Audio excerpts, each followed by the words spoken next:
Saber quando termina a fermentação é fundamental, principalmente quando você está em alguns processos mais avançados, como decidir quando vai fazer o diacetyl rest na hora certa ou quando vai fazer a transferência para uma fermentação secundária, ainda com um pouquinho de açúcar para ser fermentado, ou simplesmente para saber realmente quando termina qual que é o FG, porque os softwares eles não conseguem de forma alguma determinar isso com precisão.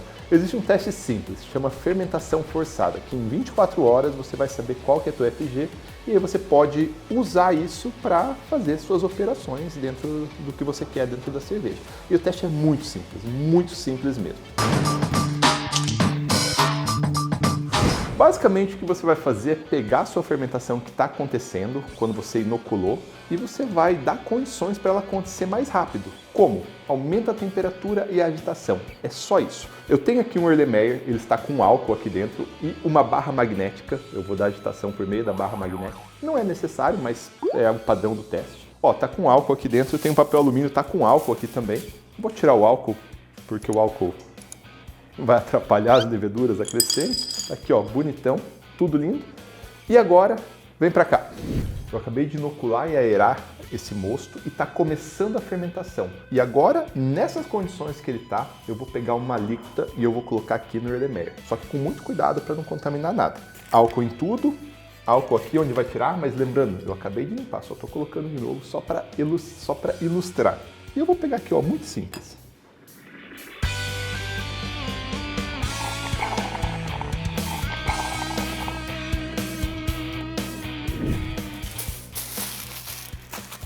Um pouco dessa cerveja, do mosto na verdade, né?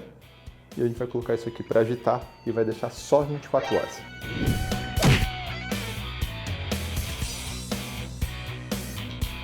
É isso aí, simples assim. Então vai ficar aqui 24 horas, daqui 24 horas a gente volta e vê o que aconteceu. Passaram 24 horas, então vamos ver como está o nosso teste aqui. A cor do mosto, como a gente pode ver, mudou bastante. Tem gás, então fermentou.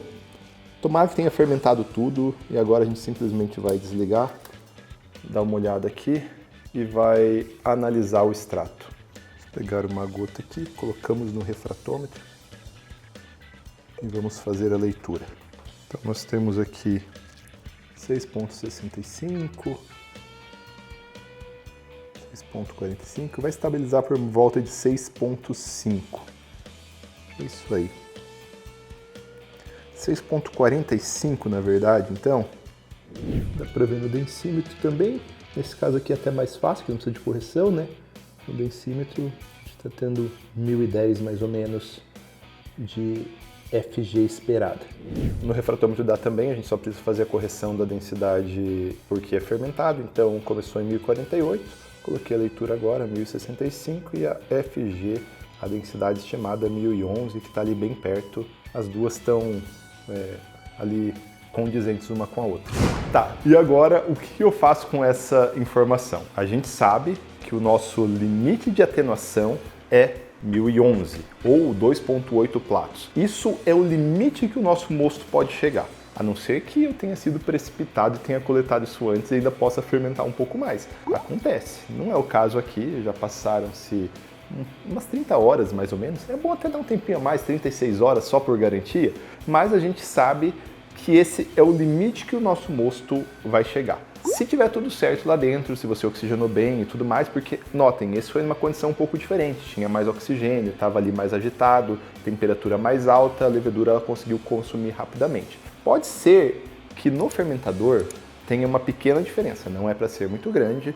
Se aqui deu 1011, 1010, no fermentador 1012, 1013 no máximo do máximo, mas pode ter uma pequena diferença, pequena. Mas se você fizer tudo bem, oxigenar bem, dar nutriente, a tendência é que seja praticamente a mesma. Mas agora a gente pode usar isso como elemento de decisão para algumas coisas importantes. Vamos supor que nós vamos fazer diacetyl rest no momento certo, vai fazer descanso de acetil no momento certo. Se você pegar uma receita ou ter uma abordagem de quem está começando a fazer cerveja, mais ou menos assim. Fermenta por 5 dias e daí no 6º dia sobe a temperatura. Mas não necessariamente essa é a melhor abordagem, porque para a gente fazer o descanso de acetil, a gente precisa necessariamente ter levedura ativa. Quanto mais levedura ativa, melhor é o descanso de acetil. Vai que a fermentação dura só 3 dias. Ou vai que ela dura mais tempo e aí a gente pode, por algum motivo, né, ela vai demorar muito e a gente aumenta no meio da fermentação e ela vai ficar mais frutada. Então, com isso, a gente pode acompanhar a cerveja dia a dia e quando estiver faltando um prato, mais ou menos, então a gente sabe que vai terminar em 2,8. Quando estiver em 3,8, a gente sobe a temperatura. Ou, falando em densidade, né, a gente sabe que vai terminar em 1010. Quando estiver em 1014, quando estiver em 1015, a gente sobe a temperatura. É bem seguro, é uma estratégia perfeita, assim, do ponto de vista de processo. Ou para fazer hacking, por exemplo, a gente falou muito disso na Helles, né? Se você vai fazer a troca de recipiente, aqui é o momento certo, inclusive para você saber quanto de gás ou quanto de gás potencial no açúcar você vai ter para gerar o próprio gás sem precisar de gás adicional. É legal fazer esse teste, é simples e você já de cara sabe se algo deu errado. Seja na mostura, porque atenuou menos do que deveria, porque algo não está certo na mostura, ou porque tem algum problema com a levedura e a levedura não conseguiu atenuar. Já é um ponto de atenção que você tira logo no primeiro dia. É um teste simples. Se você tiver condições em casa, tiver um Erlenmeyer ajustador magnético / magnética, não tem por que não fazer. É muito simples. Se você tem uma cervejaria, não tem desculpa nenhuma. Deveria estar na sua rotina e você fazer isso em toda a cerveja e já no começo você vai saber se algo está saindo do controle. Já no primeiro dia, não precisa esperar 10 dias, às vezes 14 dias de fermentação pensando em lagers extremas assim.